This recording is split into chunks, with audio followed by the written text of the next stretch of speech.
अस्सलाम वालेकुम। उम्मीद है कि आप सब लोग खैरियत से होंगे। ये सामने आप हेडलाइन देख सकते हैं, इमरान खान की हटदर्मी। ये जंग न्यूज की हेडलाइन है। अंसार अब्बासी साहब की ये स्टोरी है। इस स्टोरी के अंदर उन्होंने क्या लिखा है और ये जो हेडलाइन है इस पे भी थोड़ी सी गुफ्तगू करेंगे। खान साहब पर कातलाना हमले के 3 साल मुकम्मल हो गए हैं। वजीराबाद में उन पर फायरिंग हुई थी, उस हवाले से भी कुछ तफसीलात हैं। 27वीं आईनी तरमीम में क्या कुछ आ रहा है, क्या ख्वाहिश है बिलावल साहब की, शहबाज शरीफ साहब की, ये दोनों मिलकर क्या कुछ करना चाहते हैं। बड़ी इंपॉर्टेंट डिटेल्स सामने आई हैं, वो भी आपके साथ शेयर करेंगे। कुछ मजीद खबरें कोशिश होगी कि आज के इस व्लॉग के अंदर वो भी आपके साथ शेयर की जाए। लेकिन हम शुरू करते हैं जनाब जंग न्यूज की इस स्टोरी से, जो बुनियादी तौर पर अंसार अब्बासी साहब की स्टोरी है। हेडलाइन है इमरान खान की हटदर्मी।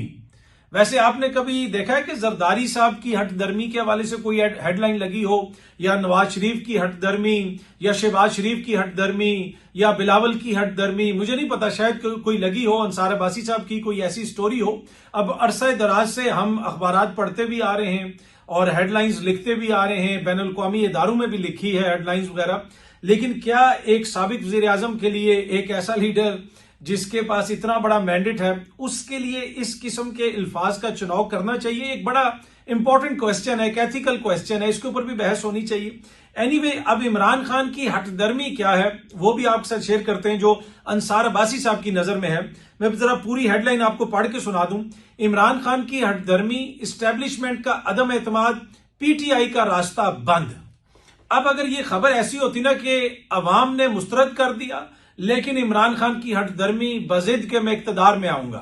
हटदर्मी तो वो होती है जब आपको अवाम ने वोट दिया हो, अवाम ने इलेक्ट किया हो, मैंडेट आपके पास हो, तो इसमें हटदर्मी वाली कौन सी बात है। अच्छा, आप इसी स्टोरी को अगर आप पढ़ें तो बड़ी इंटरेस्टिंग चीज जो है स्टोरी के अंदर लिखी हुई है, जो तफसीलात हैं वो बहुत ज्यादा इंटरेस्टिंग है। मैं जरा पढ़ के आपको सुनाता हूं ये जो हटदर्मी वाली है। अब कुछ लोग कहते हैं कि जी वो फलाने सहाफी की बेशर्मी, वो फलाने सहाफी का ये, वो जुबान मुनासिब नहीं है। अगर आगे से सियासतदान कहना शुरू कर दें, देखें जनाब इन सहाफियों की बेशर्मी, क्या ये बेशर्मी है या ये कोई सहाफत है? इस किस्म की बात कुछ करते हैं सियासतदान। तो हमने तो हमेशा ये कहा है कि वैसी बातें सियासतदानों को नहीं करनी चाहिए। ये वैसी मैं एक मिसाल दे रहा था। लेकिन जरा हटदर्मी पे वापस आते हैं। खबर जरा मैं आपको पढ़ के सुनाता हूं। कुछ मुबसरीन का कहना है कि पीटीआई की सियासी बहाली का इन्हिसार बिल आखिर मुतबादल क़यादत पर हो सकता है। मसलन शाह महमूद कुरैशी या चौधरी परवेज इलाई जैसे अफराद जो मुक्तदर हलकों के लिए काबिल कबूल हो सकते हैं। ताहम मौजूदा हालात में पीटीआई की सियासत इमरान खान के हाथों यरगमाल है। मुज़ाकरात पर गौर से उनके इनकार की वजह से सियासी हालात नॉर्मल होने की गुंजाइश जो है वो बहुत कम है, नजर नहीं आती। और इस्टेब्लिशमेंट के साथ मुसालियत के मामले में तो इससे भी कम गुंजाइश है। इमरान खान के आगे चॉइस बहुत वाजे है, तसादम और तन्हाई की सियासत जारी रखें या एक अमली तब्दीली की इजाजत दें जो पीटीआई की सियासी जगह बहाल कर सके। इस वक्त फवाद चौधरी और इमरान इस्माइल की ताजा तरीन कोशिशों के बावजूद तमाम इशारे अव्वल अल जिक्र चॉइस की तरफ नजर आ रहे हैं। अब अगर आप ये खबर पढ़ें तो समझ नहीं आती कि यहां पे हटदर्मी किसकी है। हटदर्मी उनकी है कि जो इमरान खान को जीतने के बावजूद नहीं चाहते कि वो इक्तदार में आए, यानी नून लीग वाले और पीपल्स पार्टी वाले। उनके हवाले से जिस किस्म की बहस चल रही है कि पीपल्स पार्टी वाले नून लीग को कहते हैं कि जनाब ये फॉर्म 47 वाले एक दूसरे के ऊपर इल्जामात लगाते हैं। पंजाब के गवर्नर ने एक इंटरव्यू में वफाकी एक वजीर के हवाले से कहा कि भाई ये तो अपनी भी सीट हारे हुए हैं। तो ये हटदर्मी फिर किसकी है? लेकिन क्या उनके हवाले से ये लैंग्वेज इस्तेमाल होती है? अच्छा, अब इसमें अलमिया देखें इस खबर के अंदर, वो ये कह रहे हैं कि सियासत को इमरान खान ने यरगमाल बनाया हुआ है। अब अगर वो ये खबर के अंदर ये खबर देते कि अवाम इमरान खान के खिलाफ है, वोट इमरान खान का नहीं है, वोट शाह महमूद कुरैशी का है, परवेज इलाई साहब का है, फवाद चौधरी का है, इमरान इस्माइल का है, लेकिन इमरान खान बड़ा हटदर्म आदमी है, वो कहता है कि पार्टी मैंने अपने पास रखनी है, वोट उसका, मैंडेट उसका, अवाम उसके साथ, अवाम ने उसको इलेक्ट किया। खैबर पख्तूनख्वा के अंदर 2/3 से ज्यादा उसकी अक्सरियत है, लेकिन वफाकी हुकूमत कहती है कि वज़ीर आला हमारी मर्जी का आए। तो हटदर्मी इसमें किसकी है? अच्छा, दूसरा बार पर यह भी कहते हैं कुछ लोग कि जी वो यूट्यूबर्स की वजह से, फलाने लोगों की वजह से इमरान खान साहब जो हैं वो जेल के अंदर हैं। फिर कुछ ये भी कहते हैं लोग जी वो तरले कर रहे हैं, मिन्नतें कर रहे हैं, रोज डील मांग रहे हैं। अब यहां पे ये बता रहे हैं कि जी वो तो मुज़ाकरात ही नहीं कर रहे, वो तो हट धर्मी का मुजाहरा कर रहे हैं। तो भाई आप एक अपना माइंड मेकअप कर लें। जो भी सारे मुख्तलिफ लोग इस किस्म के तज्जिए तबसरे करते रहते हैं, उन सब के लिए मैं अर्ज कर रहा हूं कि बता दें वाज़े तौर पे कि पॉलिसी है क्या और असल मसला है क्या। या इमरान खान डील मांग रहा है, या जो यूट्यूबर हैं या जो बाहर बैठे हुए लोग हैं जो तहरीक इंसाफ की नई क़यादत है उनका मसला है, या इमरान खान का मसला है। लेकिन मसला असल में इमरान खान का ही है। बुनियादी तौर पे वो ये कहता है कि भाई हमारा मैंडेट है वो हमारे हवाले किया जाए, हमारा मैंडेट है उसका हम डिसाइड करेंगे कि किस तरह हमने चीजों को लेके चलना है। ना वो कोई डील मांग रहे हैं, ना वो बनी गाला जाने की बात करते हैं, ना वो नतिया गली जाने की बात करते हैं। लेकिन मुझे इस खबर की हेडलाइन भी पढ़ के हैरत हुई है और ओवरऑल इस खबर के अंदर जो बात कही गई है उसको भी पढ़ के हैरत हुई है। या तो ये कहा जाता है कि इमरान खान का मैंडेट नहीं है, इंफॉर्मेशन ये है और वो जबरदस्ती जमात पे काबिज है और इमरान खान बुरे तरीके से इलेक्शन हार गया है और आगे भी वो इलेक्शन हार जाएगा, वो सिर्फ मुल्क के अंदर अफरा तफरी फैलाना चाहता है। ये सारी चीजें कही जाती तो शायद इसके अंदर कोई वजन होता। इसमें कहीं पे भी इस चीज को एड्रेस नहीं किया गया कि उसको अवाम ने वोट दिया या नहीं दिया, वो अवाम की इलेक्टेड जमात है या नहीं है, अवाम उसके साथ है या नहीं है, जमहूरियत के अंदर फैसला करने के काबिल है या नहीं है। इन सारी चीजों से कतई नजर यह कह दिया गया कि जनाब क्योंकि वो उन लोगों से मुज़ाकरात नहीं करता जिनके ऊपर वो इल्जाम लगाता है कि इन्होंने हमारा मैंडेट चोरी किया है, यानी नून लीग वाले और पीपल्स पार्टी वाले, तो लिहाजा वो हट धर्म है। भाई हट धर्म वो है या जिनके ऊपर ये इल्जाम है, जिनके हवाले से बहुत सारे लोग ये दावे करते हैं कि भाई उनका मैंडेट नहीं है लेकिन फिर भी वो हुकूमत में बैठे हुए। अब ये तो वैसे कोई मोजिज अदालत ही फैसला करेगी, लेकिन कुछ चीजें तारीख का हिस्सा बनती जाती हैं और इस तरह की खबरें और इस तरह की चीजें और इस तरह की हेडलाइंस जो है वो भी तारीख का ही हिस्सा होती हैं। एनीवे कुछ चीजें फिर तारीख में सुनहरी अल्फाज में लिखी जाती हैं, कुछ चीजें तारीख के कूड़ादान में फेंकी जाती हैं, बाशमूल उनके राइटर्स के, बाशमूल उनको करने वालों के। उसमें सियासतदान भी हो सकते हैं, बहुत सारे लोग हो सकते हैं। मैं ओवरऑल एक बात कर रहा हूं। अब ये तारीख फैसला करेगी कि कौन सी चीज कूड़ादान में जाएगी और कौन सी चीज जो है सुनहरे अल्फाज में याद रखी जाएगी, या फिर ये फैसला पाकिस्तान के अवाम करेंगे।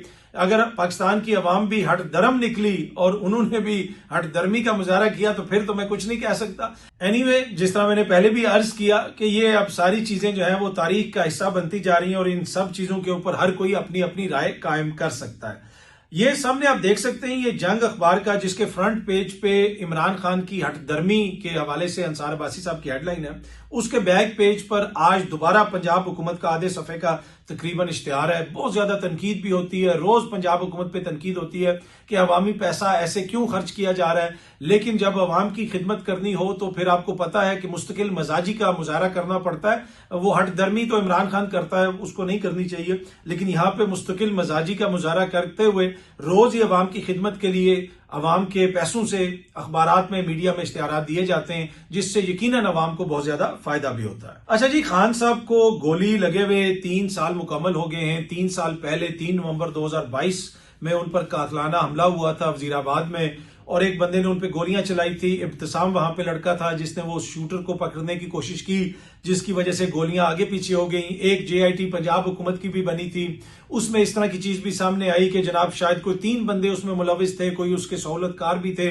वो सारा मामला चलता रहा, मुकदमा भी उस तरीके से दर्ज नहीं हो सका, लेकिन वो जो है अब तारीख का हिस्सा है। और अब वो जो मुबैना हमलावर है अभी भी गालिबन वो जेल के अंदर है और वो मुकदमा ठंडा मोटा चल रहा है, कभी चलता है कभी नहीं चलता, उसकी ज्यादा तफसील का मुझे नहीं पता।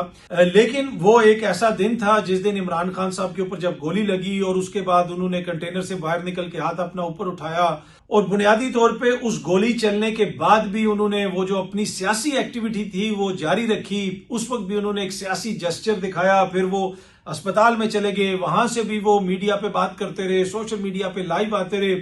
फिर उसके बाद उन्होंने जमान पार्क में सहाफियों से मुलाकातें वगैरह भी की। मुझे याद है कि जब खान साहब को गोलियां लग गई उसके कोई 10-15 दिन के बाद जब वो कोई डिस्चार्ज वगैरह हुए और वो जमान पार्क शिफ्ट हुए और फिर उन्होंने लोगों से मिलना शुरू किया। और फिर एक दिन कुछ सहाफी जो है वो खान साहब से मिलने गए, उनमें मैं भी शामिल था उनकी तीमारदारी के लिए। काफी उसमें लाहौर के सहाफी भी थे, दीगर सहाफी भी थे। तो जब हम वहां पे जा रहे थे तो मेरे जहन में ये था कि खान साहब बताएंगे कि जनाब इधर गोली लगी, मुझ पे बड़ा जुल्म हुआ, हाय मैं मर गया, ये हो गया वो हो गया। जब वहां पे जाके हम बैठे तो खान साहब आए, वो उन्होंने वो फ्रेम सा पकड़ा होता था, वो बड़ी मुश्किल से आए, आके बैठे और सामने टेबल था, इस साइड पे भी साफी बैठे हुए थे, इस साइड पे भी साफी बैठे हुए थे, सामने एक छोटा सा स्टूल पड़ा हुआ था और उस पर खान साहब अपनी टांग सीधी रख के बैठते थे और उस टांग के ऊपर प्लस्तर लगा हुआ था और हर 4 सेकंड के बाद ना वो अपना पोस्चर चेंज करते थे, यानी टांग को मूव करते थे। गालबन वो उनको उससे दर्द होता था या वो तकलीफ में थे तो वो अपनी जो है वो हरकत करके उसको थोड़ा सा एक तरह से राहत देने की कोशिश करते थे। एनीवे, मेरे जहन में ये था कि खान साहब अब ये बताएंगे कि कितना मेरे साथ जुल्म हुआ और क्या हुआ और कैसे हुआ। वो 5 मिनट गुजरे, 10 मिनट गुजरे, 15 मिनट गुजरे, कोई 20-25 मिनट गुजर गए। खान साहब ने गोलियों का जिक्र ही नहीं किया कि जनाब गोली लगी, क्या हुआ क्या नहीं हुआ। फिर वहां पे सहाफियों ने खान साहब से पूछा कि खान साहब ये जो आपको गोलियां शोलियां लगी हैं उसकी क्या अपडेट है, क्या हो रहा है। तो खान साहब ने जनाब वही उसी तरह सामने टांग रखी हुई थी, उन्होंने कहा कि एक जो जख्म है वो तो इतना गहरा नहीं है, जो दूसरा जख्म है वो बड़ा गहरा है, उसने हड्डी को भी ब्रूज कर दिया जिसकी वजह से मैं बड़ा तकलीफ में हूं। ये बात गालबन उन्होंने 4-5 सेकंड के अंदर ये बात कही और साथ ही उन्होंने अपना पोस्चर चेंज किया, वो जो अपनी बार बार टांग हिलाते थे तकलीफ की वजह से, और टांग हिलाते साथ ही उन्होंने कहा कि ये जो जरदारी और नवाज शरीफ है ना मतलब वो दोबारा अपने उस टॉपिक पे आ गए जो वो उस हुकूमत के हवाले से बता रहे थे। तो उस वक्त मेरे जहन में आया कि जनाब इनका जो भी मिशन है खान साहब का, जब तक इनके अंदर जान है, जब तक ये जिंदा है, ये उसके ऊपर काम करते रहेंगे। अब देखें ना कि इन हालात के अंदर भी कि एक बंदा इतनी तकलीफ में है लेकिन उसने देखा कि ये 6-7-8 साफी आए हुए हैं, इन तक मैंने अपना मैसेज पहुंचाना है, मेरी तकलीफ मेरा दर्द मैटर नहीं करता, मेरा जो पॉलिटिकल मैसेज है वो बाहर जाना चाहिए। तो उन्होंने वो 4 सेकंड का वक्फा लिया, साफियों के पूछने पे अपने दर्द के बारे में बताया और साथ ही वो जनाब इनके ऊपर शुरू हो गए कि इन्होंने क्या कुछ किया और दोबारा गुफ्तगू सारी उनकी उसी के ऊपर रही कि क्या हुआ कैसे हुआ। तो उससे मुझे ये महसूस हुआ, जिस तरह मैंने पहले भी अर्ज किया, कि इनकी नजर में इनका जो सियासी मिशन है वो बहुत ज्यादा इंपॉर्टेंट है और मुझे ये लगता है कि इनको अपनी जान से भी ज्यादा वो मिशन इंपॉर्टेंट है। और जब तक ये सियासत में रहेंगे और जब तक ये हैं, मेरा नहीं ख्याल कि कोई इनको उनके मिशन से हटा सकता है। और फिर आपने देखा कि उन्होंने जेल भी काटी और अभी भी वो जेल काट रहे हैं, और वो किस तरीके से काट रहे हैं कि आज भी बाहर बैठे हुए बड़े बड़े सहाफी ये कह रहे हैं कि भाई उसकी हटदर्मी देखें उनकी नहीं है, जो किसी अदालत में उसको पेश नहीं होने देते, जो किसी वज़ीर आला से उसकी मुलाकात नहीं होने देते, जो जनाब कभी फैमिली वालों से मुलाकात नहीं होने देते, वो कभी ये कर देते हैं, कभी वो कर देते हैं, कभी इस तरह की बात कर देते हैं, कभी उनके वुज़रा खड़े होकर जनाब कोई नया इल्जाम लगा देते हैं। तो उनकी हटदर्मी का कभी जिक्र नहीं किया गया, ना ही उनको कभी हटदर्म कहा गया और कहना भी नहीं चाहिए, ये मुनासिब वर्ड नहीं है किसी भी सियासी रहनुमा के लिए। लेकिन ये वर्ड जनाब हेडलाइन छपी है आज जंग अखबार में और अंसार अब्बासी साहब की स्टोरी में, तो फिर यकीनन इमरान खान साहब का कोई बहुत ही बड़ा कोई सियासी जुर्म है कि जिसकी वजह से इतना सख्त लफ्ज इस्तेमाल किया गया है उनके लिए अंसार अब्बासी साहब की जानिब से। अच्छा जी, मसलसल कहते रहे कि कोई 27वीं आईनी तरमीम नहीं आ रही, अभी कोई फैसला नहीं किया गया, और हम मसलसल आपको ये खबर देते रहे कि जनाब इन्होंने फैसला कर लिया है, ये 27वीं आईनी तरमीम लेके आएंगे, ये जजेस से तंग हैं, इस्लामाबाद हाई कोर्ट के जजेस जो आजाद मंच जजेस हैं ये उनके तबादले करना चाहते हैं, अपनी मर्जी के जज लाना चाहते हैं, ये आईनी कोर्ट बनाना चाहते हैं, ये मामला करना चाहते हैं। ये बहुत सारे सहाफी आपको इस तरह की खबरें देते रहे, मैंने खुद आपके साथ मुतअद्दिद बार इस चीज का जिक्र किया, लेकिन ये लोग कहते रहे कि जी अभी तक कोई ऐसा फैसला नहीं हुआ, हुकूमत ने इस हवाले से अभी तक कुछ नहीं सोचा। लेकिन आज बिलावल साहब ने खुद ट्वीट करके ये बताया जनाब के क्या ख्वाहिशात हैं हुकूमत की, हुकूमती इत्तेहादियों की।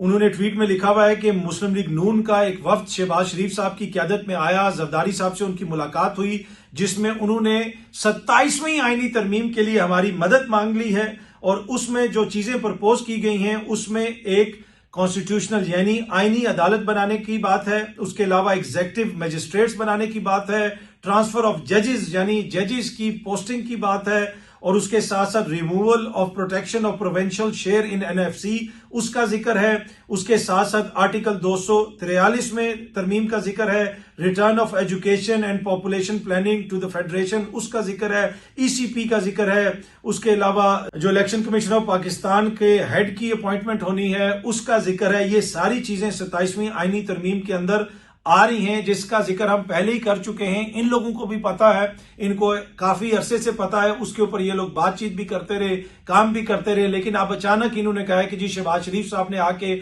हमसे इसके ऊपर जो है मदद मांगी है या हमारा साथ मांगा है और कहा है कि जनाब इस पे आप हमारी सपोर्ट करें। मैंने आपके साथ गालबन 2-3 हफ्ते पहले एक व्लॉग के अंदर जिक्र किया था कि इनको किसी चीज पे एतराज नहीं होगा, इनको एनएफसी पर एतराज होगा। वो जो सूबों को पैसा मिलता है ना, वो पैसा जैसे उड़ाया जाता है, पैसा जैसे खर्च किया जाता है, वो सबसे बड़ा मसला होगा। एनएफसी के अलावा इनको बाकी ना कोई अदालतों का मसला है, ना आइन का मसला है, ना कानून का मसला है, किसी चीज का और कोई मसला नहीं होगा, क्योंकि ये तो आईनी जमहूरी कानूनी लोग हैं। तो खुदा न खास्ता वैसी तो कोई चीज नहीं होगी ना उस तरमीम के अंदर, जजेस की ट्रांसफर कर दो उनकी मर्जी के बगैर, आईनी एक अदालत बना दो, आईनी अदालत मुस्तकिल तौर पे पार्लियामेंट के ऊपर आके बैठ जाएगी। पार्लियामेंट आके अगर आगे कहती है कि जी 27वीं आईनी तरमीम हम खत्म कर रहे हैं, तो वो मामला किधर जाएगा? वो मामला जाएगा आईनी कोर्ट में। आईनी कोर्ट कहेगी नहीं भाई ये तो नहीं खत्म हो सकती है, 27वीं तरमीम तो ऐसी ही रहेगी, 26वीं तरमीम भी ऐसी रहेगी। और पार्लियामेंट की हर ऐसी चीज को जो वो समझे कि जनाब वो मुनासिब नहीं है, उसको वो वीटो करने की ताकत रखते होंगे। और उस हवाले से बहुत सारे तहफुजात का इजहार भी किया जा रहा है, बड़े बड़े वकला तहफुजात का इजहार कर रहे हैं। पर अगर इनको किसी चीज के ऊपर इशू होगा, अगर इनके कोई तहफुजात होंगे, तो वो जो सिंध को पैसा मिलता है, क्योंकि वो पैसा ये खर्च करते हैं। आपको याद होगा सेनेट का इलेक्शन हो रहा था, एक मोजिज वजीर सिंध से उनकी एक मुबैना वीडियो लीक हुई थी, जिसको पाकिस्तान के हर टीवी चैनल ने चलाया था, जिसमें वो बता रहे थे कि जनाब वहां पे आपको तरक्याती फंड्स हम दे देंगे 5 करोड़ और इतने करोड़ और इस तरह दे दिया जाएगा, आपने वोट इस तरह डालना है। वो सेनेट का इलेक्शन था, वो आपको याद होगा, और बहुत ज्यादा उसका चर्चा भी हुआ था। तो वो जो एनएफसी में इनको पैसा मिलता है, क्योंकि सिंध की अवाम पे इन्होंने खर्च करना होता है, सिंध की अवाम बड़ी इनको प्यारी है, तो उसके ऊपर ये कॉम्प्रोमाइज करते हुए इनका मसला बनेगा, बाकी किसी और चीज के ऊपर इनका मसला नहीं बनेगा। इस वक्त जो आजाद कश्मीर में हो रहा है उसमें भी इनको कोई मसला नहीं है, मिल के वहां पे ये हुकूमत गिरा रहे हैं। लेकिन वहां पे ये चाहते हैं कि जनाब आए पहले हुकूमत संभालें, पहले हम 1.5 साल की हुकूमत संभालें, उसके बाद इलेक्शंस हो। उसकी क्या वजह है? पहली बात तो यह है कि अभी तक वो जो तहरीके अदम एतमाद आनी थी वो अभी तक नहीं आई है। बिलावल साहब वापस आएंगे तो कहा जा रहा है कि उसके ऊपर फैसला होगा। जंग न्यूज ये रिपोर्ट कर रहा है और इस हेडलाइन के अंदर कोई हटदर्मी वगैरह का किसी चीज का जिक्र नहीं है, सिर्फ इस चीज का जिक्र है कि अदम एतमाद जो है वो ताखीर का शिकार है। खबर की तफसील में आपको बताना चाहता हूं, वो बड़ी इंपॉर्टेंट है। जराये के मुताबिक पीपल्स पार्टी के कायदीन ने ताहाल मुतबादल कायदे ऐवान की नामजदगी नहीं की। चेयरमैन बिलावल भुट्टो की वतन वापसी पर ही अदम एतमाद जमा करवाने का फैसला मुतवक्को है। अब अगला हिस्सा बड़ा इंपॉर्टेंट है खबर का। मुबैना तौर पर मुस्लिम लीग नून कबल अज वक्त इंतखाबात का जो मुतालबा है वो ताखीर की वजह बन रहा है। आजाद कश्मीर हुकूमत का 80% तरक्याती बजट अभी खर्च होना बाकी है। 80% तरक्याती बजट जो है वो इस टेन्योर का खर्च होना बाकी है। तो जितने भी 6 महीने की हुकूमत बने, साल की बने, 1.5 साल की बने, तो आके वो फंड्स तो खर्च करें ना, आवाम की खिदमत तो हो। तो मेरे ख्याल में ये नए इंतखाबात की तरफ नहीं जाएंगे, ये जनाब अवामी खिदमत करेंगे, वहां पे हुकूमत गिरा के अपनी हुकूमत कायम करेंगे। और ये जो 80% फंड्स इस्तेमाल होने हैं अवाम के ऊपर, उनका इस्तेमाल किया जाएगा और अवाम की खिदमत की जाएगी वहां पर। बहुत जल्द आपसे दोबारा मुलाकात होगी। Thank you very much.